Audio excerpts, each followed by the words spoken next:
Kim sajda qila olmaydi? Alloh taolo qiyomat xabarlarini bera turib, bir toifani sajda qila olmasligini bizga bayon qilgan. Unda aytadi: "Yawma yakshifu an saqi va yud'auna ila sujudi fala yastati'un."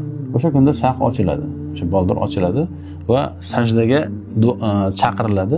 Sajda qilishga qodir bo'linmaydi, qodir bo'lishmaydi. Kim qodir bo'lmaydi? Xoshiatan absaruhum tarhaquhum zillah va qad kanu yud'auna ila sujudi va hum salimun. O ko'zlari qo'rquvdan qotib qolib, o'sha bir xorlik ustida turganlar, ular oldin butun, ya'ni sog'lom paytida sajdaga chaqirilganda sajda qilmaganlardir.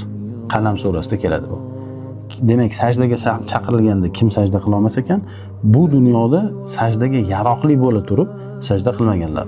Hidoyat yetgan, quvvati bor, biladi sajda qilishlik kerakligini, lekin qilmaganlarni Alloh taolo ulardan iymonni nafiy qildida, o'sha kunda sajdaga chaqirilganda bular sajda qila olmaydilar dedi. Alloh saqlasin. Endi aql egasiga yana qanaqa dalil kerak o'sha iymonini to'g'rilashligi uchun?